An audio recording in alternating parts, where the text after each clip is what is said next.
Hi, everyone. It's weird when you first hear your own voice. So. Hi, I'm Matthew Manella, and this is Jose Rade Allende, and welcome to our talk, DevOps at Scale, Leading an Autonomous DevOps Team. We both work at Microsoft on the Visual Team Services Group. We're on the team that works on the work item tracking system. And today we want to talk to you about a transformation that our organization went through about 5 years ago and continuing on to today to go from a box product, long ship cycle to a DevOps organization shipping continuous value to customers every 3 weeks. And this has been a very long journey for us. And what's interesting for me and Jose is that we're not upper management. We've worked on a team first as individual contributors and now running a team. But we have this perspective of this transformation, both from what our organization had to do to make it work, but also from us as running a team, what our team had to do to react to this change and to be effective ourselves. And so during this talk, we want to hit both points. We want to show you how the big changes we had to do to make it so that the entire organization had to succeed, and the changes that we had to do as a team. And so during the presentation, we'll show you snapshots of what our team looked like at these different points of transition and talk a bit about what that meant for me and Jose and our team members. So I feel this is an interesting topic for many of you, and I want to kind of do a quick poll of the audience. How many of you consider your company's teams to be DevOps already? Let's raise a hands. Okay. How many of you want to consider yourselves to be DevOps? Okay, awesome. So I'm hoping that this will be a valuable talk for all of you in a couple of ways. One is that learn from us, or learn what not to do from us. Also, for you to give us feedback if you say, hey, great talk, guys. I hope you say that. And then say, but I think you guys should have done this differently. I would love that, because there's not one way to do DevOps. It's a buzzword, right? Everyone's using it, but it means something different to every team. And so in our transformation, what we learned is that for us, DevOps is a combination of culture, process, and tools. And what we mean is, so by process is, DevOps is often attributed to shipping faster, giving incremental value. But to move faster, you need to have the right process set up so that you can be successful. And so first step is establishing what is the way your organization works to be able to move faster. Culture is important too, because you need the engineers, the managers, everyone in the organization to really value shipping to customers quickly and being customer focused and obsessed. Because DevOps really is about the customer, right? The goal isn't to ship faster just for you, for fun. It's to get value, get feedback from customers. And that has to be a core tenet of your culture, that you care about it, that it bothers you when customers aren't successful and aren't happy. And it's the thing that drives you every day. And last but not least, tools.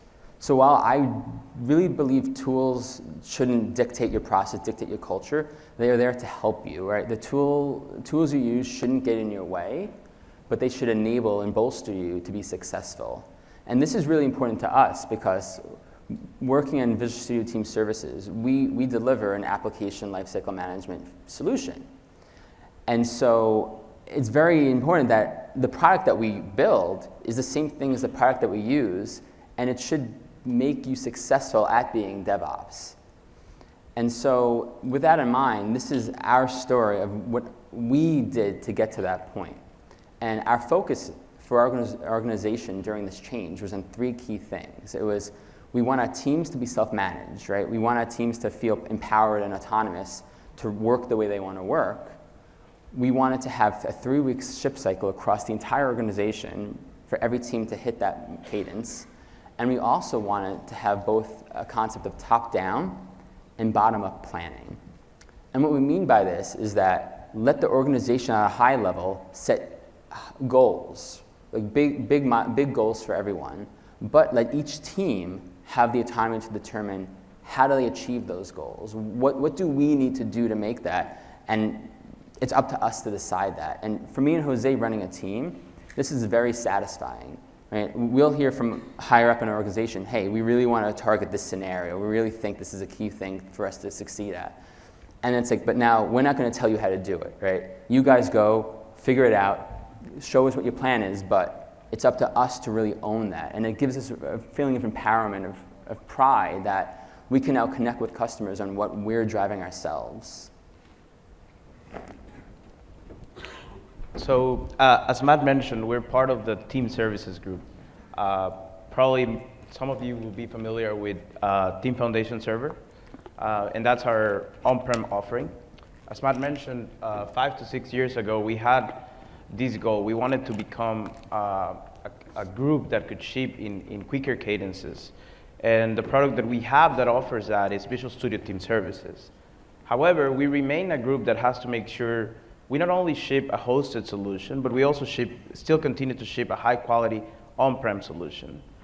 For those not familiar with Team Foundation Server, the goal of this tool is to provide your teams and your organization with the right tool set to enable collaboration, allow you to be more agile, while providing a version control system, whether you call it Git, TFVC, entirely up to the organization, and promoting continuous integration, continuous deployment. In a nutshell, kind of the value proposition of the tool is Team Services is a tool that allows you to plan better, code together, and ship faster. An important thing to consider is that we develop Team Services using Team Services. So we don't take these value prop lightly. For us, we use it to plan better, to code together, and to ship faster. Now, our product group is distributed across the globe. We have 35 feature teams, around 436 employees. Matt and I, we happen to be located in Redmond, Washington, but as you can see, we have groups all around the world, and we need to make sure, as an organization, we can collaborate effectively, not only with people that are located on the same place, but also different time zones, different locations. As a company, as Microsoft, now we're not only talking about team services organization, but as Microsoft, we're pushing really hard for this idea of having a one engineering system. What does that mean for us? That means that the tool we are creating is a tool that we want all Microsoft to use to develop their own practices, to be agile in their own way. And here's just a graph of how our user base has grown internally. This is not even considering our external customers, it's just our internal customers. And this slide is important because it gives you an idea of how important it is for us to make sure that if the tool is good enough for us, then it should be good enough for you. And if it is not, we should put work into it to make sure it meets our baseline, what is needed to make sure our teams can collaborate effectively. Now, the destination, kind of the overall goal of this presentation is showcase to you guys how we went from Team Foundation Server to something that looks more like this. Not only Team Foundation Server, but also Visual Studio Team Services. A product that ships every 3 weeks. We deliver continuous value to our customers. We iterate on it. We keep getting it better. And then when it's stable, when it's good, when it's high quality, we also make sure that it's high quality and hosted, but when it's up to standards, we just include that same value on-prem. So throughout the presentation, we'll be touching on how the organization made sure that was the case, and how having autonomy as a team really, really helped us to make sure we kind of feel that sense of purpose, of ownership, of what we do is, it really matters and impacts our customers.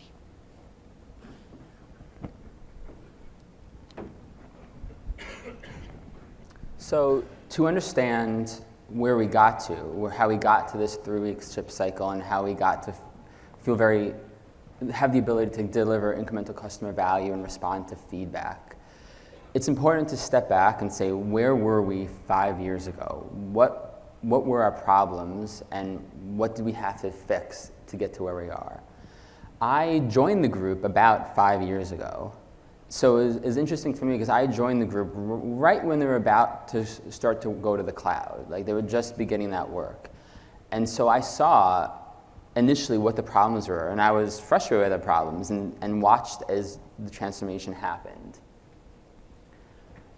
And so a lot of this will be similar to many of you, or maybe not, but initially our organization was split into 3 distinct disciplines.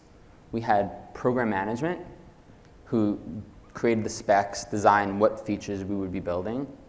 We had developers who were focused on code, code, code, get features done, code, code, code, get features done. And we had a test organization who was focused on manual testing and functional testing. And so they would write thousands and thousands of UI or API-based functional tests to hopefully give us a sense of quality. And so at this point, I'm going to snapshot to what our team kind of looked like at this point. So we personally use the Kanban board to plan our workflow and see how our work transitions through different states. And so here's kind of an example of what our team looked like at that point. We would have 3 columns in a Kanban board. So we had 2 PMs, and so our Jose would have some specs on him. When he would finish one of those specs, we'd move it over and have a developer pick it up. They would work on it, they'd code. Their incentive was to code fast, get the feature done. They'd finish the feature, hand it over to a tester. The tester wasn't involved in the development, didn't know about all that went into development. They just started writing functional tests to validate it. And they would do this for a while, and it was very much throwing it over the wall. The developer said, I'm done with this, here you have it, I'm moving on to something else. And so the tester would do it. Eventually maybe the tester would find an issue and it'd throw back over, and there'd be context switching and they'd have to pick it up. And eventually it would move past tests and we'd have it done. And this is how we worked for a while, and we built up this huge suite of thousands of tests that we were maintaining also. And so the test organization also not only had to test the product, they had to actually fix the tests. Like we had a constant problem of these suite of tests having issues, having bugs or failing. And so they spent almost maybe 30% of the time just maintaining the tests, right? And then the rest of the time testing new things. Also at this point in our journey, we had a 2-year ship cycle, right? We were still just a box product, and we worked in these 2-year cycles where we'd spend 6 months planning for the release. We would have the PM organization would think about all the features that we wanted to do going forward for the next 2 years, and we had the confidence here, I guess, to think that we knew exactly what the world was going to be like 2 years from now, right? Like looking at the technology industry, how fast it changes, like how many things have changed in 2 years, right? So like if you're planning 2 years earlier, there's no way you're going to hit the mark of saying what people want and what the customers really need. In addition, the way we worked is that after that 6-month planning period, we would have 2 9-month development cycles. And so these would give us 2 opportunities to give customers value. After the first 9-month milestone, we would have a beta, where it would be the first and only time before releasing that customers can actually see the product. So we'd release this to customers, and then we'd start on another 9-month long development cycle, and then deliver the final version of the product. And even here, we had the confidence to think that we could deliver these features in exactly this schedule, right? The PM spent 6 months planning, and they thought that we would be able to, as engineers, hit these marks and get all these features done in 2 9-month cycles, which I don't think has ever happened. And also this long cycle here presented another problem, because the way we worked with the dev and test discipline is that the devs would build so much debt because they're focused on features, is that we would have to buffer a lot of time just for bug fixing, testing, and stabilization. So in reality, even though each milestone was 9 months long, we only developed features for 12 weeks, right? And it feels kind of crazy, right? Like they spent 6 months planning, and we had 2 12-week development cycles to actually develop all of that. And so then we had to spend so much time stabilizing, because after 9 months, we didn't have many opportunities to get quality out. Like if we shipped bad stuff on RTM, we didn't have another way, except for months later, to fix any issues. And so we were very fearful. We were afraid to ship bugs, and so we had to really take our time to make sure that we crossed off every single thing on our list of issues to make sure that we deliver a product that wouldn't be considered like shoddy. And so yeah, as I mentioned, like the debt built up and we had to keep stabilizing it. And this had another effect on our team, right? So you finish your development, and now all the engineers who really want to give customers value are feeling like they're trudging uphill, just fixing issues. And like, I love fixing customer bugs, but every single time I fix a bug, it makes me like, sometimes I feel like another issue. Like, what are we doing wrong? Why is the quality so low? And doing this for 3 straight months of just fixing bugs, it's somewhat demoralizing at times, because you question, like, where's the value? What am I really doing to increase customers' ability? The other key problem we had here is that, given that we only had 12-week development cycles, right, we would ship the beta, but by the time customers were actually downloaded, installed the beta, used it, and sent us feedback, we were already well into the next development cycle. And so we really weren't built to have time to react to customer feedback. And I mean, this is crazy, right? Like we're doing this beta, but the beta really didn't serve the purpose it was intended for, right? You would use the product, find an issue, find a feature you wanted, find something that was wrong, and send it to us, and we would have to say, awesome, that's great feedback, you hit the mark, we can't do it right now, we're already done developing. We'll get this in for the next release. I mean, I was a customer of these products also, and that is incredibly frustrating to have your feedback validated and then said, you'll see this in a year and a half, you'll see this in 2 years, right? I mean, I would go to use another product because like, I feel like the company is not listening to me. So we knew this was a problem. We knew that we had to have faster cycles. We couldn't build this debt. And so our initial idea to try to fix this problem was to shrink a development cycle down, shrink our testing cycle down to sprints, to 3-week sprints, right? We still weren't going to ship every 3 weeks, but it was just maybe make it so teams had to get code complete every 3 weeks and then start over again. And this was a very common trend in the industry.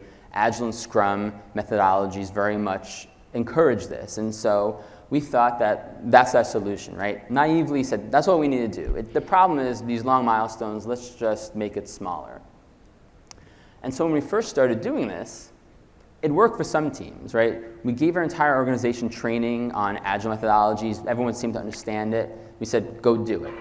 So team A got it, understood it. They kept debt down. They built features, tested it. Great. But not every team did. Most actually didn't. And so you still had team B who built, debt, and got to this crescendo mark where we now had to stabilize again. Because B had built up so much debt that we still couldn't ship a product. And so not only would B have to go and stabilize, A had to stop doing their fast cycle and help them because we still couldn't ship a poor quality product. And at this point is when we realized as an organization the problem was bigger than just use sprints and we're fine.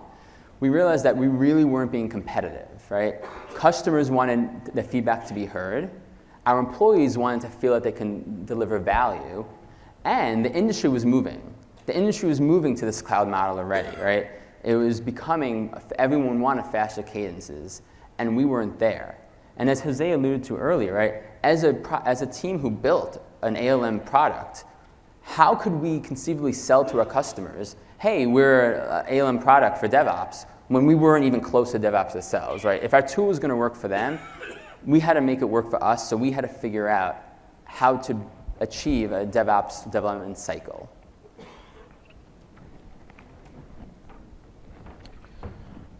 So as Matt mentioned, the change was way bigger than what we anticipated.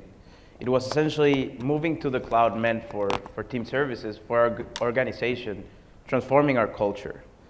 And I think I want everybody to understand that that's not something easy, right? That's not something that happens in a single day.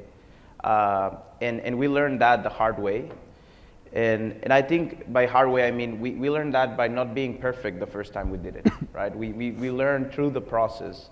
And in this presentation, what we've done is essentially we've grouped our learnings into what we call guiding principles.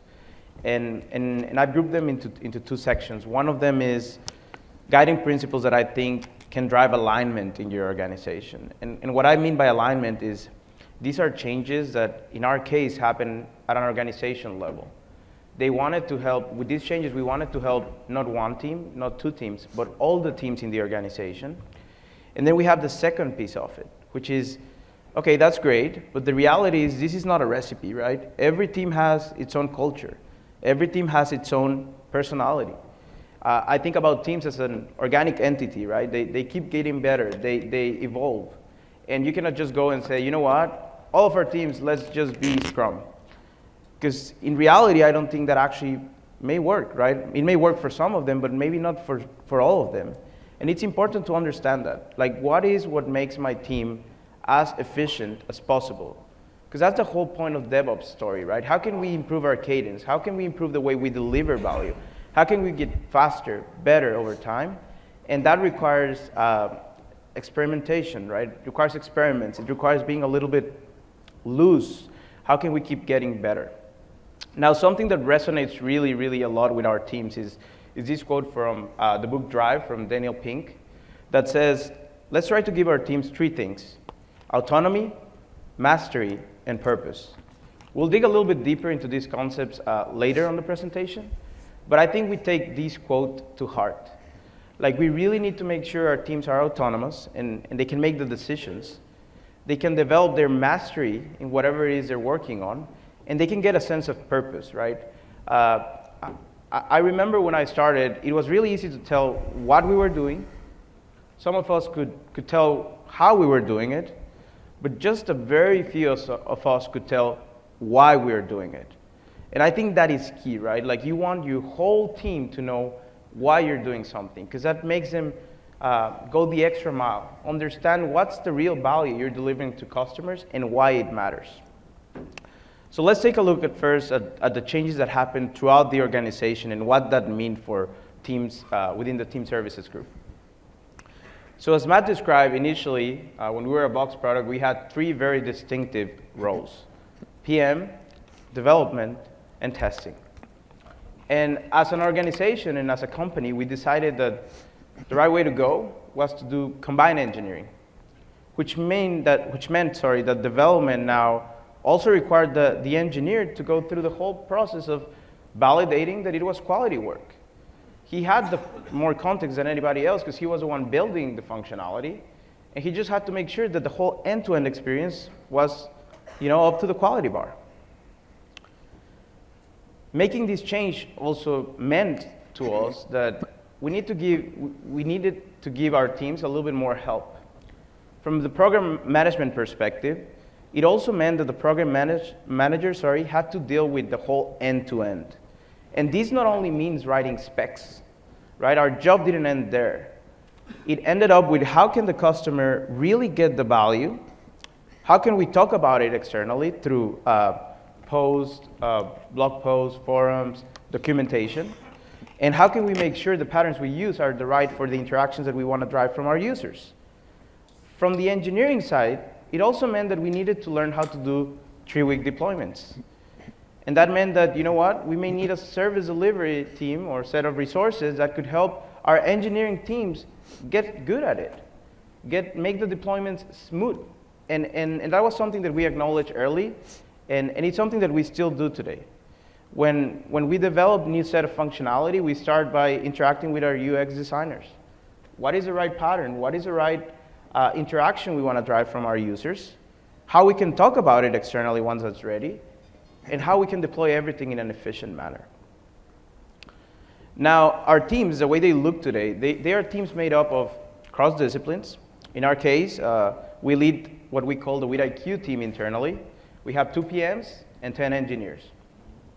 And the idea for these teams is to remain intact for 12 to 18 months, right? We want to give these teams that sense of mastery, of purpose.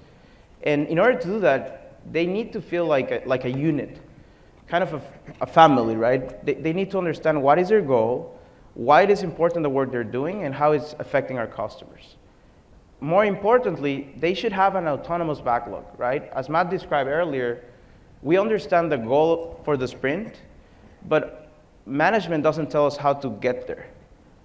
We define the way to get there, we understand what is the best practices we need to follow, how to break down work, and if we encounter problems, how to communicate those up to make sure we can pivot and deliver something that's high quality and that the customer can benefit from. So this is our team, and I think it's interesting because, and you'll see it in the next slides, we all work together in the same space, in a team room. And we collaborate quite a lot, and that's great. We come up with a new set of functionality, a new feature, and it doesn't start with the PM just going dark for 2 months trying to figure everything out. It starts with a lot of dialogue, right? All of the disciplines are highly integrated. The engineers provide certain concerns around how we're implementing it, concerns around the design, what's right, what's not. Because at the end of the day, as Matt mentioned, we are a DevOps organization that creates a tool that is supposed to get you to that DevOps state. And we need to make sure we hear perspective of all of the personas involved. So this is an example. This is actually our team room. This is actually our team back in Redmond. And I think the interesting piece is sometimes when we talk about team rooms, people get the idea that these are just open spaces. And I think they're way more than that. And the reason for that is these teams are cross-discipline teams all focusing on the same set of goals. These are not people that are working on different things at once. They are people that understand what the team wants to achieve, for when, and why we're doing it. Now, what does that mean? That means that on a day-to-day basis, we have conversations. We were having this great conversation, Matt and I, about, a couple of weeks ago. New functionality that we wanted to provide to customers. And we're discussing if it was valuable or not. And it was very interesting to see how more engineers can just jump in and have that freedom of saying, hey, you know what? I have this insight. You maybe want to consider this or that. And that involves then, or makes other people want to jump in and provide their own context or their own expertise. You know what? There's certain requirements that I don't know if we can meet, man. And all of this is happening in a very collaborative manner through a lot of conversation, which is great. Because otherwise, in the old model, the PM would just go dark 2 months, create a set of specs that, you know what, will never be implemented, and then just create that for the team and kind of affect the timelines. When we were a box product, this is kind of how our teams look. We used to have the UI team, the API team, the data team, and they were driving horizontals. Now, what was the problem with that approach? Let's say something in the UI was broken for our users, but it was actually not a problem of the UI, but maybe it was a call we were making or some search mechanism that was now problematic. The UI team would get frustrated because they couldn't do anything to solve the issue. They had to wait and depend on another team. And just in the same way, if something was working correctly on the back end, but the UI was not displaying it correctly, then people in those other teams felt really frustrated. They also had a hard time understanding what is the real value they were delivering to customers, because sometimes they wouldn't see, like, their work wouldn't be impacting customers. And we tried to shift now to a model that strives for vertical. We control and own the full end-to-end. In Team Foundation Server, our team focuses on query experience, workout informed experience, customizing layout. And we own the full end-to-end. And that's great. Like, I think that boosts the morale of the team, and it allows us to also react quickly to feedback. Whether it's a call that's being made, whether it's UI, we have the means to solve problems for our team. So this is kind of the example of how, at that point in time when we had just done that, our team looked like. In this case, we still had the PMs kind of putting their specs as user stories. Now we had a clear column called engineering, and we had introduced a new column called validation. Now the purpose of this column was not necessarily to recreate the test persona, but it was meant to stand for, you know what, now the engineering has to deal with full end-to-end, making sure the testing is there. But then we also wanted an additional pair of eyes to look at the end-to-end, at the full experience. Because what happens is sometimes we're developing, we have blinders, right? We think everything is great, and the reality is having that extra pair of eyes really guaranteed that somebody without context could come in and say, wow, why are you doing this? Or this makes no sense. Like, is this the right way of creating this experience? Is this the right set of steps that we want our user to go through? The other thing that we encounter, and I think this was more from the planning perspective, is we didn't speak the same language. In other words, I interact with a lot of different PMs, different teams, and when I went to them, I couldn't have a successful conversation because I couldn't understand what they were working on. Some of them track their work in user stories. Some of them track them via scenarios or epics. Some of them use features. And it was really hard to have a conversation and understand when things were landing. So with alignment and autonomy in mind, what we did was we agreed that scenarios and features were the way we wanted to talk about alignment. Scenarios were things that we wanted to deliver in 6 to 12 months. Features were what made up those scenarios, and they were essentially the atomic units of value we wanted to deliver to customers. And after that, we just said, you know what? It depends on every team. As long as the feature gets done and we can talk about that value and we can explain that to customers, the way the team approaches the work, it's up to the team. I've seen teams want to be granular. They create user stories. They break them down into tasks. I've seen teams that, you know what, use tasks as a checklist. And I've seen teams that only use user stories, which is our case. And this model allows us to have that level of autonomy, and the tool allows us to have that flexibility to configure those boards, those backlogs as needed. And I think last but not least, when we started, we knew we wanted to have shorter cadences. We knew we wanted to do sprints. But initially, those sprints meant different dates, which made conversation, collaboration harder. I would go and ask another PMA, when is this getting done? Because I have a dependency on it.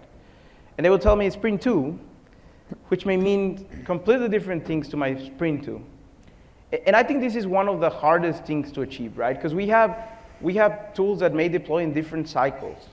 And this doesn't stand necessarily for the deployment, even though we're showing it on the image, but it stands more of how can we structure dates in a way that makes sense, in a way where I can say, okay, are you delivering this in sprint 4, 5, 6? And so far, it's worked well for our organization. Today, we're not in sprint 1, we're not in sprint 10, we're actually in sprint 107. And so far, so good.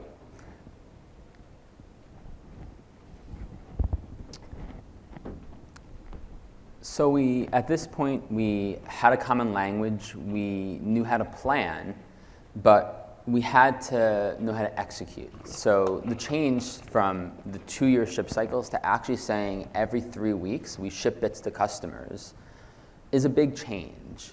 And it requires your engineering system and your tooling here to really support you, right?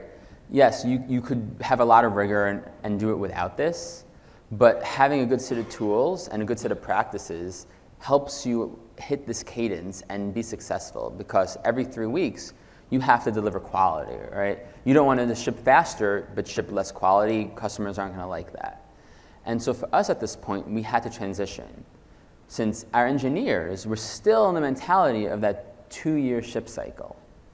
And so the way we worked then was big feature branches, integrate before you ship. And so when we first started doing 3-week ship cycles, the mentality was initially still there, where at the beginning of your 3 weeks, everyone creates a feature branch. Each team would have my team's feature branch. You start writing code. So for 2 weeks, you're just writing code. And then come the 3rd week, everyone says, awesome, let's go and merge our stuff together. And what do you think is going to happen at this point, right? Everyone's independently. We have 50 teams. Chaos, absolute chaos. I feel this very deeply because I went through this. I remember when I first joined the group, I was working on a big feature. I was really proud, I was excited. We were in a big feature branch that was there for a long time, and we finally said, okay, 3rd week, let's merge it. And I spent that entire 3rd week merging that feature, because every single day, I would finally get one merge conflict fixed, say, I'm ready to go, and then another feature branch would have been merged in before me, and I'd have to start the process over again. Me and 2 other engineers spent that entire week just merging it, and we still couldn't get it done. We had to delay the feature. And my morale at this point was plummeted. Like I was frustrated because I got it working, but I couldn't get the feature in there. So, and this wasn't just me. Every team was hitting this problem, and it was a big source of frustration. And we knew something had to change, right? Unhappy people. So this is when we started investing in a different workflow, and we started to adopt Git at this point. Git is a version control system. It's considered a distributed version control system. But I'm not going to go too deep into Git, but the thing that Git enabled us to do is that it has very lightweight branching. In the system we used before, branches were a heavyweight thing. There was an overhead. You didn't want to do a branch for a day and move it back in. But with Git, that was actually the common and easy workflow. So we started this practice where every engineer, if you work on a feature, you would create what we call a topic branch, develop your feature for a couple days, merge it back in. You always would merge your feature back into master as soon as you could. You kept master to be the source of truth, and you get features in there as early as you can. Now, for some longer-lived features, we still did feature branches, and you can see in there we have some color coding for that. But those were rare. We encouraged people not to do that, but if they did, we basically said you do not merge those feature branches the 3rd week, right? If you're doing a feature branch, you have to make sure that comes in the 1st week or the 2nd week at latest. So this helped make sure that by the 3rd week, there was no major distractions, and our code was in master and ready to be built and deployed. But just changing to this model of constantly merging to master then also presented the problem in terms of how we tested our product. So a little bit of the terminology here. So we categorize our tests into these 3 categories, L0 to L3. And I don't need to talk about each and every one, but the basic idea is that L3, or we consider end-to-end UI tests, right? You have a test that launches the web browser, launches the application, clicks on some buttons, asserts the state, and finishes. And when before combined engineering, we had pretty much only these. We had thousands of these. They were slow. To run them all would often take 4 hours, 8 hours, and they were never at 100% passing, right? We basically considered success to have them over 90% passing. But now when we're switching to this model of constantly merging into master, every engineer is not going to sit there for 8 hours before they merge to run this test and not even see 100% passing, right?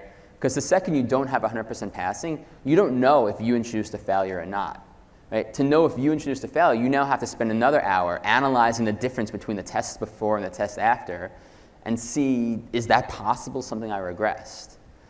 So we changed our model at this point to start really encouraging and pushing for what we call L0 tests, which are pure unit tests. Whether JavaScript or C# or whatever language we use, they don't require a deployment.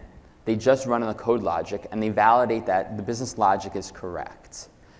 And we made this the predominant form of testing we had. We still have some of our what we call the L3 tests, but very few, and they can be run on a schedule every day, let's say, from master, instead of on every commit or check-in. And by making this change, we were able to really ensure that our master branch was always at a high quality. And to help with this, our product has a feature with our pull requests, where pull requests is pretty much how you merge your topic branch into master. It's just kind of like a glorified code review, where people can give you feedback, and it will automatically then, once done, put it in master. But if you notice on this slide that we have a build succeeded on this slide, and that build builds your code as part of the pull request and runs your L0 unit tests. And if either of those fail, you can't put the code into master. You're blocked. And this is powerful because once we did this, we never had a test failure again, because no code can come in that had a test failure. So we could always guarantee our master branch was at 100% passing. So we had confidence that the logic was correct.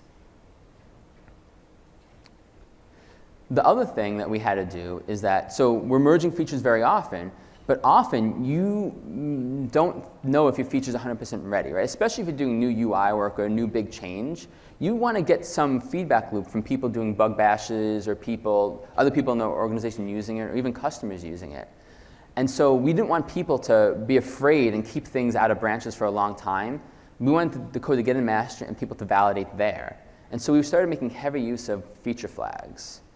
So the way this works is that you make a topic branch, you do your code changes, but you include it in a branch of code that says, like, if this feature flag is on, run this code, otherwise don't.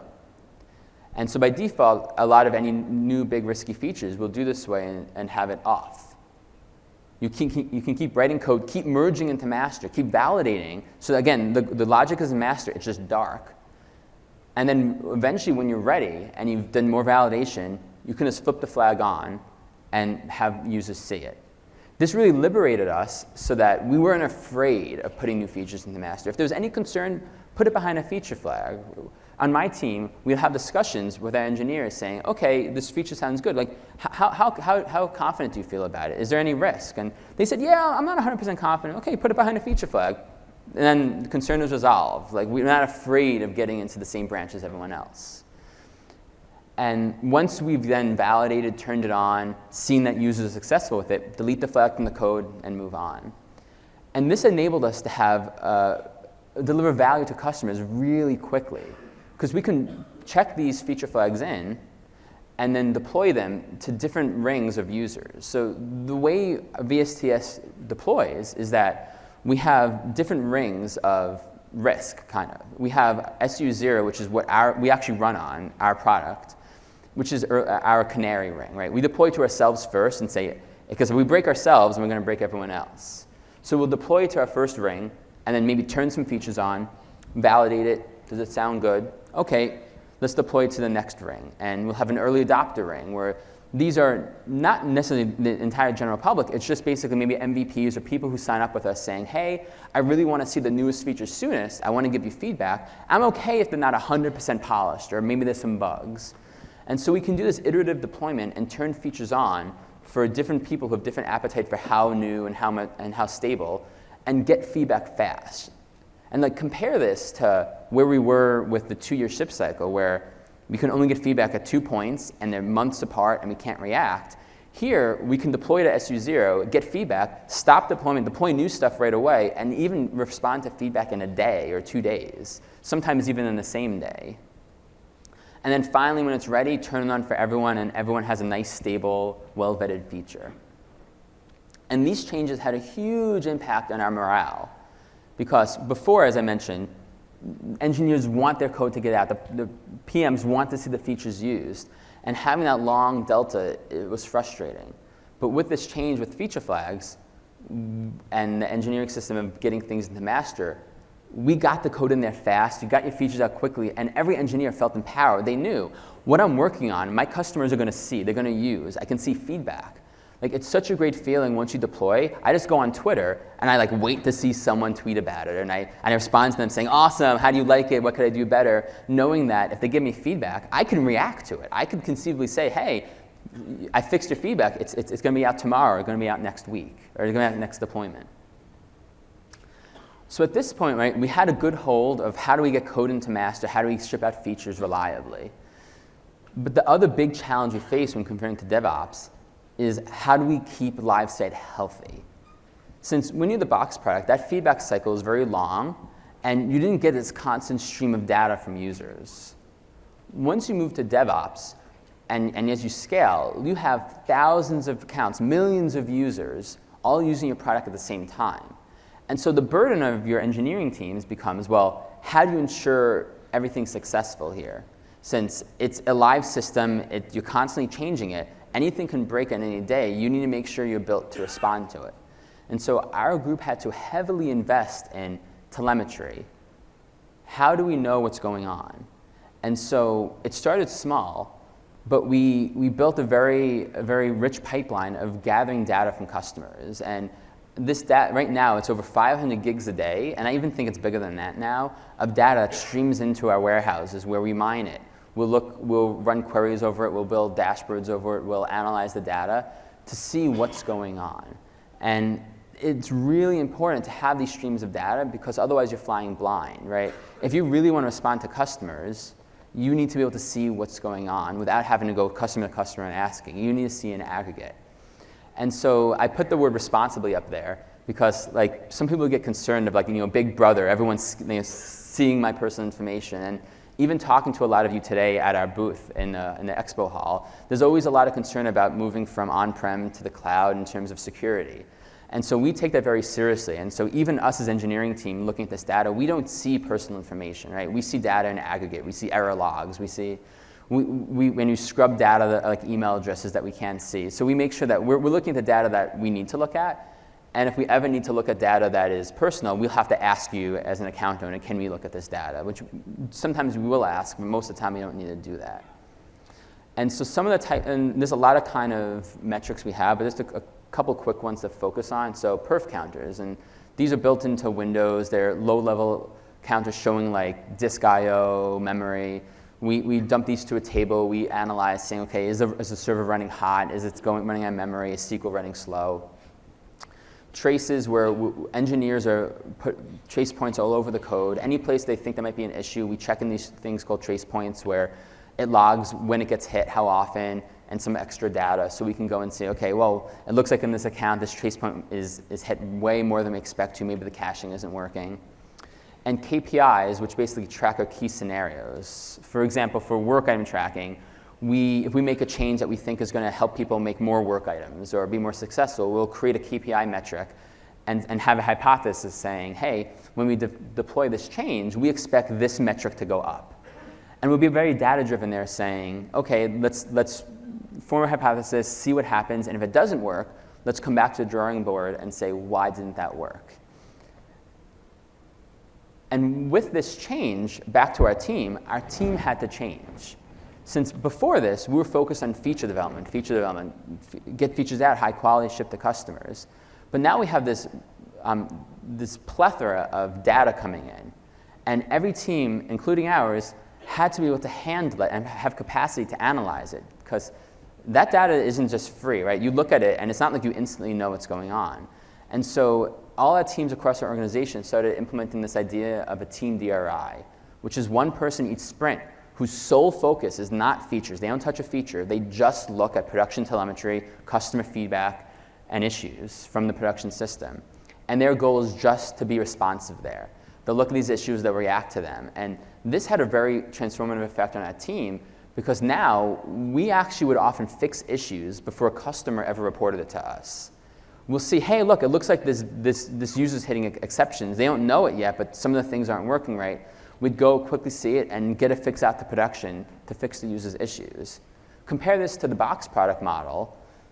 If you had an issue with that and reported us, it would be 2 years before you saw it. Now it could be days that we can get a critical fix to you and unblock you. And this really made me happy, because anytime I see a customer's blocked and hitting an issue where they can't make progress, that's an unhappy customer. And by having this change and having someone focused on this, you can unblock them. And this enabled us, for alignment, to then make a set of metrics that all our teams can focus on. And this is a very busy slide, but the point of it is that we knew that we had to focus on live site health, we had to focus on production. And so across our organization, we determined a set of metrics around quality, around customer feedback, around live site bugs, that our goal was to keep low. And so by having a dedicated resource in each team, we were hopefully able to go and accomplish that goal.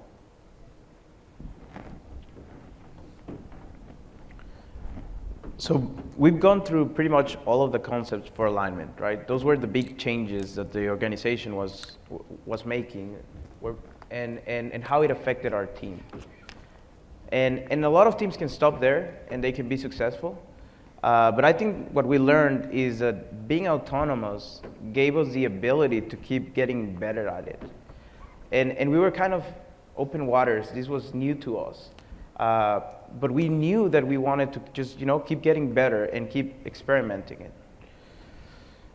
And I think here's where autonomy, mastery, and purpose, and that quote from Pink's book, becomes really, really relevant. In the book, autonomy stands for self-directed, right? Making decisions. And I think that's something that this new way of working gave us. We had an objective for the sprint, we had an objective for the next 6 months, but we had full control on how we decided to approach those problems. And that gives the team a sense of we're directing our own future to a degree. Mastery. urge to get better, right? I'm a soccer player. I love the game. I keep trying to get better over time. It's just fun. And I think the same applies to development, right? There's now this sense of urgency, this sense of how can we keep getting better for our customers? How can we keep getting better at it, at developing, at planning, at executing? And being autonomous gives you that, because you know that you can make changes that can improve the way you tackle things. And last but not least, purpose. And I love to focus on this one because I bet you anything that a lot of people in your organization do not know why the things they're doing matter. We do know how we do them, what we're doing, but not why. And that's essential. In our team, whether you're an engineer, you're a PM, we make sure that we understand why we're doing them. And if we do not agree, we have a conversation around it, right? We need to make sure that all of our investments are ROI driven, right? The value we're delivering to the customer is right. And if it's not, we need to make sure we can pivot and do what's right for the customer. Here's an example of what happened the first time, like when we got to this place where we could keep iterating as a team. We had a plan, we had a lot of user stories, and I guess we always think naively that you're gonna be able to go through all of those, right? Nothing's gonna happen in the sprint, no incidents, it's gonna be perfect. Well, in reality you're probably not gonna be able to deliver all of those. And I think initially with the old mindset, we would think, well, that's bad, but wouldn't be able to react as a team and get better at it. With the new mindset, we were able to tell, okay, well, there's clearly a problem here. What can we do as a team to get better? And I think one of the big problems we were facing is when you're planning, you're thinking, well, I'm probably going to develop new functionality, and then we're probably going to do a couple of bug bashes, and incidents are going to start showing up, will start showing up at the end of the sprint. Easy, it's probably not going to be a lot, we're going to be good. In reality, that's not the case, right? You may start working on it, you may get some feedback, some of the things that you thought you had validated were actually not true, or you may encounter really big incidents or problems, or the requirement may just grow, right? We may have customers that say, hey, I wanted A, B, now I want A, B, and C, and I want to deliver by a certain date. And you need to make sure your teams are structured in a way that they can react to that. So things that we discover, why we were not being predictable. I think that a lot of us didn't plan for incidents or for feedback, right? We just didn't embrace the fact that we wanted to get to customers in a quicker cadence and get their input quicker too. And that meant that we had to build our team around that principle. And we had to have people that could react to it. Context switching. Before we were focusing on a lot of things at once. We were spreading ourselves too thin, right? You sometimes think that doing a lot of things at once is better than doing less teams but focused. And I think that was a hard one to learn, and it's a hard one to communicate to management, because when you go to your boss and say, hey, we're just going to be focusing on 2 things rather than 4, it usually is, wait, what? Why? And it's not necessarily that the quantity is important, but the quality is. I'll better do 2 things really, really well than 4 at once and have to then pay the debt later on. Non-shared goals. I think by having more focus on your sprints, you can really tell what we're focusing on. When you have 8 things at once, and somebody asks in your team, so why we're doing it, it's harder to explain than when you just have 2 and you say, well, we're doing this because for this sprint, perf is our main goal. And that means that the stories we're delivering are all linked to that kind of perf objective. And last but not least, silos of knowledge. And I think you guys probably have encountered this. You have the SQL expert in your team, or you have the UI expert in your team, and everything is perfect until the day he decides to either leave or take a vacation, right? Now, in our case, I guess one of the experiences we had was one of our team members took a vacation, and he was our SQL guy, the expert. And we got an incident during his vacation. So he was not available, and we realized that because he was the expert in the area, and we've always leveraged his expertise, fixing the issue that could have probably taken him a week took us 2 or 3 times as long. So here's kind of where we ended after realizing we had all of these problems. And this is not, by no means, is where we want to end it. We keep improving and iterating on it and getting better. But we decided essentially that every sprint, we wanted to break down our team into 2 sub-teams. We call them the F team and the L team. If you guys are fans of Game of Thrones, the L team is kind of like our Night's Watch. They are the guys that are meant to, cover or protect our feature team. They are the ones who are meant to respond to customer feedback when it comes, to bugs, incidents, critical issues. And they are there to make sure that the F team can really focus. Now, the other thing that we embraced was the fact that we needed to increase quality and embrace early feedback. From the moment a sprint starts to the moment a sprint ends, we're always collecting feedback. Whether it's MVPs, whether it's external customers we have relationships with, whether it's our own internal engineers that use the tool, we want to hear from them. Because it's okay if we didn't get it right the first time, and it's okay to keep iterating on it. Last but not least, our L team not only focuses on bugs and incidents, but also on making sure that we keep improving our engineering system. Test migration, just like Matt mentioned before, it's important, and we make sure that we dedicate resources for that. Perf, even reports that we generate, how can we automate those to make sure that people in this team can be more efficient? And I think last but not least, and I think this is one of the things that when we talk about it scares people, is we rotate these teams. Initially, we took, these rotations were sprintly rotations. And as a team, we discovered that maybe sprintly rotations was not the best approach. And we reduced them to weekly rotations, which means that every week, people switch between L and F team, and the knowledge gets shared. It may be bumpy initially, right? It's a different way of doing things, but surely it can get better over time and make sure that your teams can execute better, and you don't run into that problem where the SQL guy is off on vacation and you cannot respond fast to your customers. And just as an example of this is kind of how our board looks today. You can see that we have 2 very distinctive swim lanes, one for the L team and one for the F team. You can see that above, there's a lot of things happening, and if I actually showed you the real board we have today, you'll see that there's a lot of things going on, because we may have issues, we may have critical incidents we need to take a look on, some engineering improvements, and that's okay.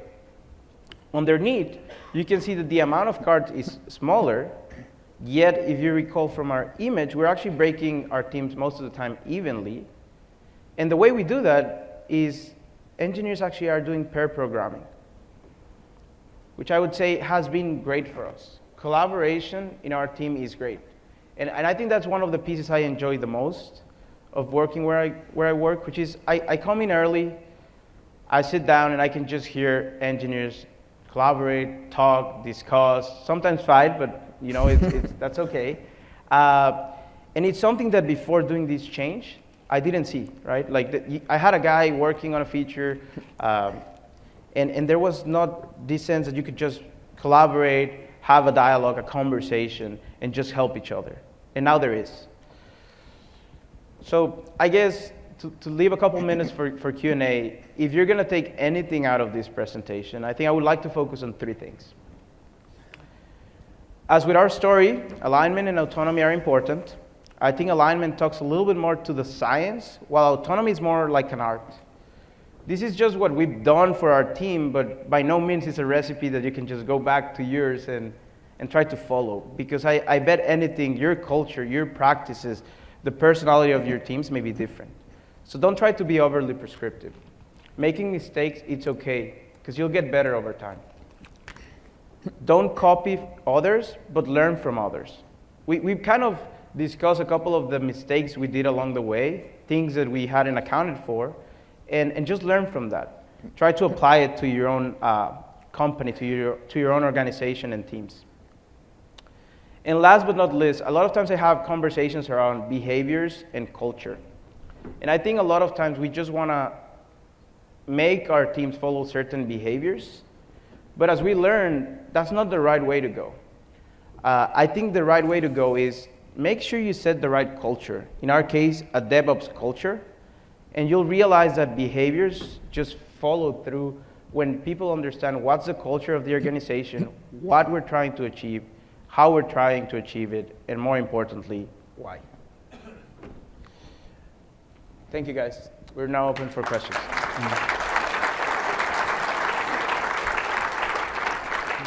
And we'll take as many questions as we can right now, and we'll be available afterwards and at the Visual Studio Team Services booth. But we're also, both Jose and I are active on Twitter, so if you can't get a hold of us, do you have any questions ever, those are our Twitter handles. Please tweet us whenever you want, we'll respond. We care about hearing your feedback and talking with other people and hearing their stories and learning from you guys too.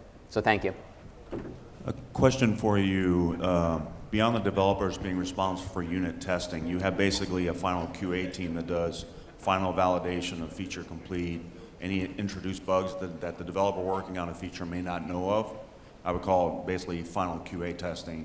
We're struggling with trying to figure out what the industry standard is for ratio of those sorts of QA people. So, what are you guys using internally? What are you seeing works? So we don't have any QA people in our group right now, right? The developers do the functional testing, they do the unit testing. And then as a team, we will do bug bashes and we'll basically sit together as a team and work through our features together as like a larger group. So like we have like 4 or 5 teams who work just in the work item tracking system. And so every sprint, we will have a community bug bash where every team will basically bug bash the other team's features to get new eyes on it, but it's still the engineer's responsibility to make sure they did the proper functional and unit testing. Okay, then the other question is, what has been your experience with feature flags when that feature actually impacts the data tier and that data tier is coupled? How are you guys getting around that, or what are you doing? That's a good question. That's the trickiest part, right, of the feature flag, because your data has to be ready for it. And so it causes us to be smart about how we write our features, right? If you're going to do a destructive data change, you need to try to figure out, well, can you do that safely without needing the new functionality? And so we try to, if we're going to make a change that has to change the schema, that's harder to feature flag, especially if you're using SQL. If you're using a different kind of, like NoSQL, you might be easier, but we'll typically try to do them independently. Like, okay, isolate the schema change, make it safe, do it by itself with the old code, and then basically make the new functionality and the old functionality both work on the old schema. Sometimes it's not possible, right? There's no silver bullet, but that's what we strive for.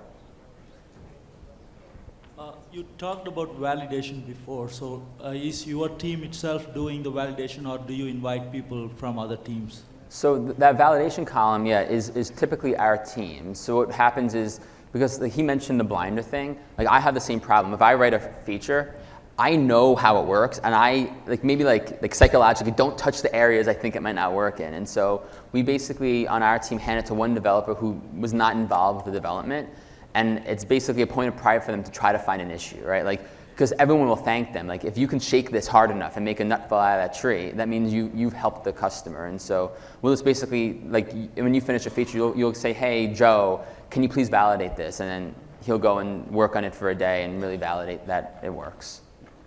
Yeah, and I think on top of that, we do also host sprintly bug bashes that include the whole set of teams. So that's 50 eyes, and we actually describe the scenarios, and the teams just engage. They create bugs or issues they encounter along the way, and we just try to treat them as if they were our customers, creating those for us and tackle those before we release the functionality to customers. Thank you. And I have one more additional question, if I may.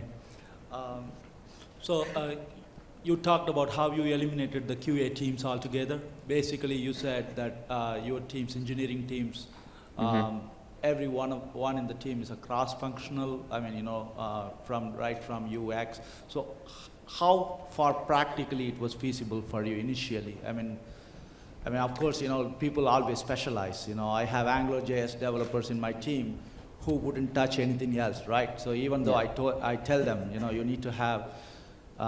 Today with microservices architecture, you can even serve up your UI using your API layer, right? So, I have those ideas, but everybody in my team is kind of already specialized. So how do you tackle that? So yeah, the way I look at my team is that I want my team to operate successfully, and I need everyone to be able to be capable of fixing any issues that come in. And so while I'm not saying people shouldn't have specialties, like I have people on my team who really prefer back end and some really prefer front end, but I raised at least a common level that they're all capable at everything else. And so the front end people may still try to take more front end work, but I build a baseline capability in every single person so that if there is a SQL issue or backend issue, they're still capable of working on the feature and taking the feature end to end. On my team, even some people who preferred UI, once they start pair programming and working with others in the backend, they learn to like it. Because a lot of times the hesitance to do other tiers is not so much because they won't like it, it's because they never learned it and they've never been helped to feel confident in it. Thank you. Sure. So my question goes a little bit past, development QA, but with an operations team that has the checks and balances in place for when things go to, production environment. And I assume you also put the automation in place or had the automation in place to get those deployments out. Mm-hmm. But how do you deal with those checks and balances from an operations perspective before the code can actually be blessed to go into production? What kind of checks and balances are you thinking about?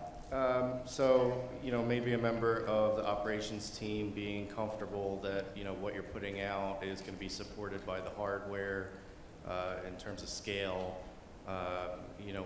with Azure in particular, and making sure that they're going to be able to support it from that perspective.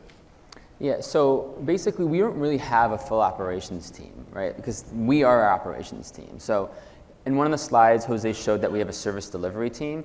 They are not an operations team. They're just basically there to facilitate the deployments and watch them with us. But it's up to the engineering teams to do that work already as part of the engineering cycle. Like anytime we write a new feature, it's up to us to prove that, well, is this going to be performant? Is it going to work on our servers? We need to understand our production topology and also write the right telemetry. So as part of our exit criteria for any feature, we have to say what telemetry has to be added so that we can prove when we go to ring 0 that it's working correctly. So we'll be aggressive, think about it, test it locally, go to ring 0, and before we move on, prove that it's working the way we want. And if it's not, we have the ability of basically filing what we call a production blocker bug.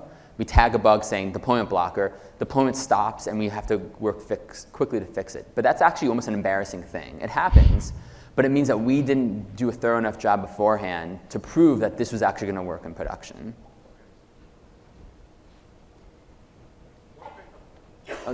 Can you go to the mic? I can't hear you as well. So one of the things I'm curious about, when we looked at your L0 through L3, there probably was, certainly a big shift in going from all those L3 to L0s. Developers weren't writing L0 and L1 tests for a reason. I would expect maybe it was not just a skills, maybe it was an emphasis, but I'm curious what changes or things you had to do to help build up the bench of strength from your developer standpoint so they felt comfortable writing the right tests and increasing the number of tests so you could shift left to L0 and L1 instead of all of those L3 tests. Thanks. It was a really hard transition and still honestly going on right now, right? Like my team right now is still working on reducing those L3 tests because like you're not going to suddenly shut down your organization and have everyone just work on tests. It's a over time gradual transition. But I guess the problem for us when I first joined the group, because I've always been big into unit testing, I'm passionate about it.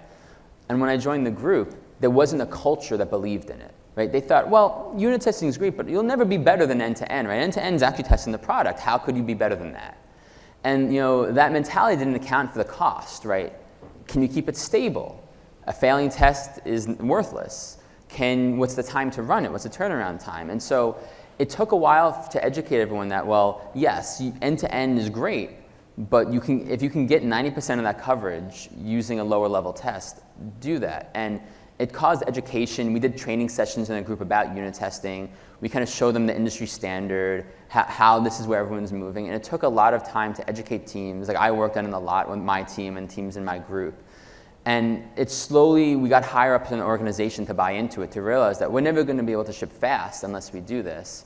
And slowly the mind share and the culture began to change to really believe in it. But it required both bottom up, engineers beginning to be trained at understanding how to do it, and top-down management saying, this is what we believe in.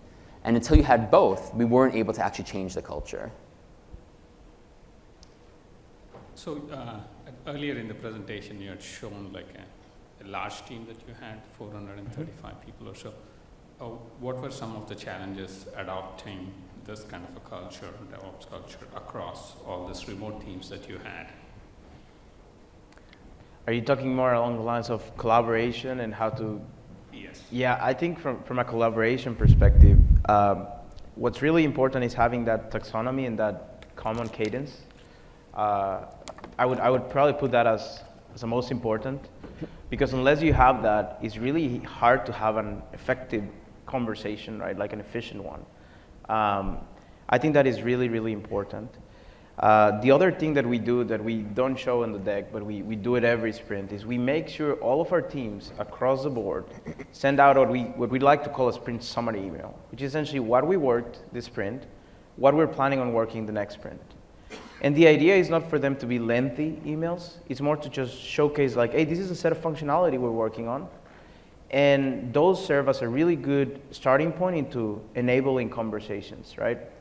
I see something that may be related to something we drive or we own. We may need to have a conversation just to guarantee that it's a good decision, right? The other thing that we do is our management levels. Each vertical essentially has a management level that it's aware of the work they're doing. And the same way we collaborate with teams on the bottom side, they collaborate on the top side, making sure that they're aware of what teams are working on, what's coming next, and discuss any impacts that may have. For example, we're working on a combined feature with some folks in India. And the reality is that my manager and my team involved through me, we have conversations with that team and say, hey guys, we love that you're working on it, let's just stay in sync. And it's not a perfect science, but it's one that so far having those steps have really helped us.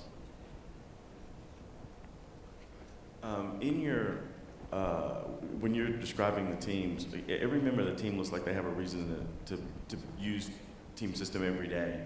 But earlier in the deck, you had a slide deck that was showing the adoption of team system across the organization. And there was about, I would estimate about 10% of the users that were 1 day only, or 1 to 12, I think it was, 1 to 12 days they were using it. What type of users are those? So there's, our product still is being adopted across the company. So like in some groups like ours, which is not a great example because since we built the product, but like most of the people in our group are using it almost every day. But it's used across a large part of the company. And so some teams are still in the middle of adopting, so they're still kind of figuring out what their workflow is. And sometimes you have a lot of people, like you'll have overseas testers, you'll have, for some teams still do that. And you'll have different capacities where you have like upper management or people who don't need to be day-to-day in the tool. It's more of like, okay, I'll check it today, make sure everything's aligned, and they're not daily using it. But typically people more in the lower level in terms of day-to-day engineers are in there every single day seeing what items are assigned to me. In such a large organization, I come from a large organization, I know you have resource churn. So with new resource coming in and with an evolving and iterative process that you're building, right, that you've changed a lot over time, how are you bringing in new resource and introducing them to this methodology in a way that's consistent and then also changes as you guys are changing? How are you documenting and growing and introducing new resources to this methodology as you go? Because that's a challenge for us, and just curious if you've got any tips or tricks. Yeah, any organization this size, you're right. Like there's always attrition, there's always turnover. And so at least me personally, our team, we try to build to optimize for that situation, because getting new people is great, right? There's new ideas, new culture, new thoughts. And so the things that really help us there is the team room is a big help there, because I know like when I used to work in individual offices, there's almost like it's hard to go and walk into someone else's office and talk to them. Like you feel like it has to be important. Like I don't want to waste this person's time. But by being in the team room, that barrier for communication is low. And so like, we set the culture in that team room that if you have a problem, just start talking. Someone's going to respond to you. And we've actually just had a new college hire on our team recently, and at first he didn't buy it. Like you can see, like he was quiet, he didn't want to talk. But then he noticed that I didn't shut up, right? Like I'm constantly talking, and other people are talking back to me. And so he began to say, okay, wow, this is actually the culture. And now he starts to talk with us and interact and hear. And like now I see him a month later or 2 months later, and he's interacting with us, asking for feedback, and he's opened up and feels like the team culture. Yeah, so it makes sense at that smaller team level. So Yeah.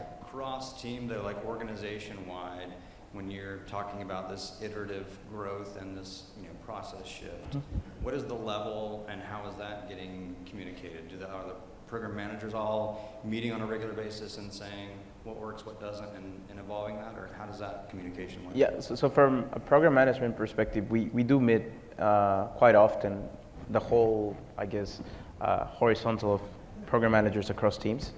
And we do talk about it, and we try to share our learnings, right? Because this is it's not a science. I always call it an art, because I've seen teams be very successful with different approaches.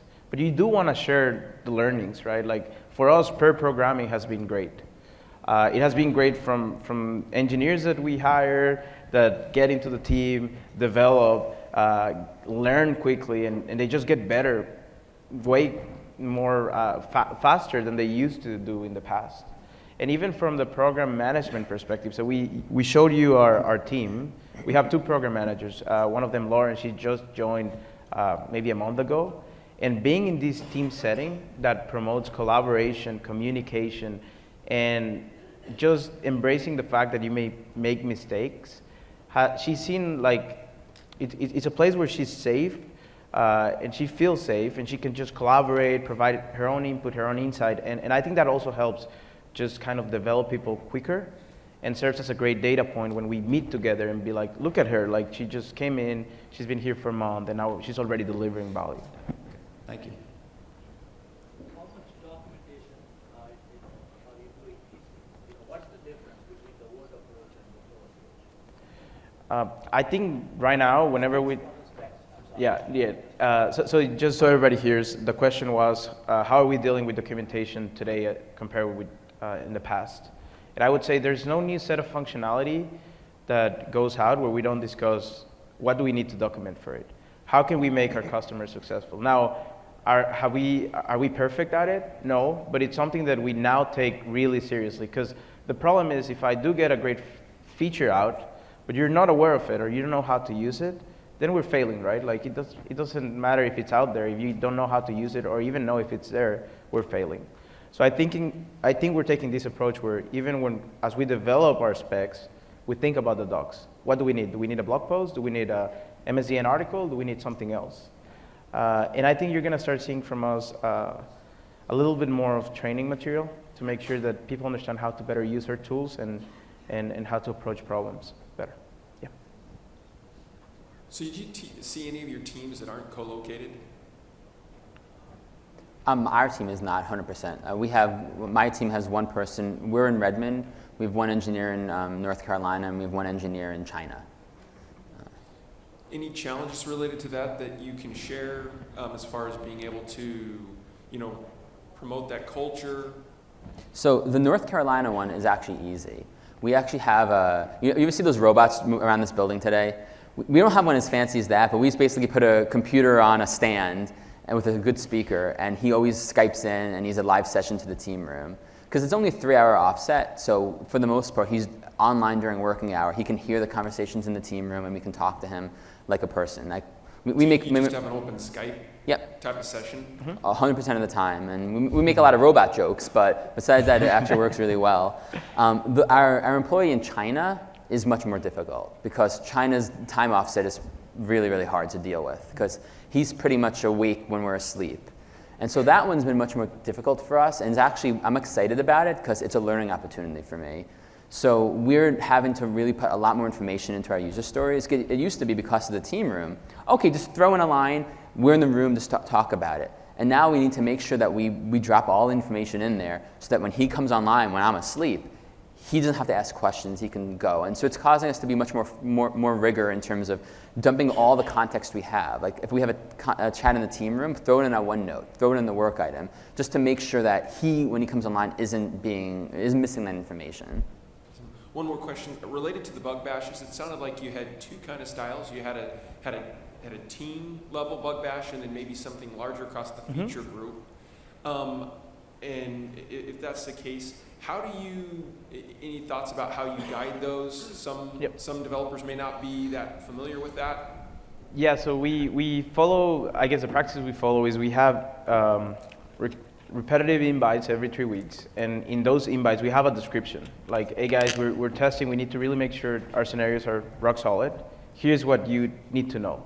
And people that are already acquainted with the process do not really read through all the sections because they know how it works. But for new people, it's really helpful to understand, well, scenarios are described here.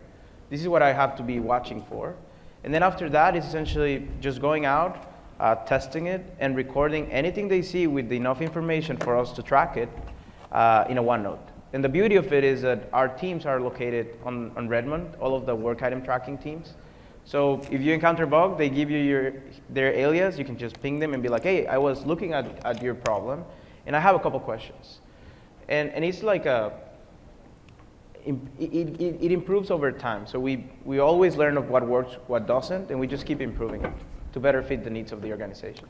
How much time do you guys generally? The invite. I think we're getting the signal that we need to stop. So we'll take more questions offline or at our booth offline. We'll be available. Thank you, guys.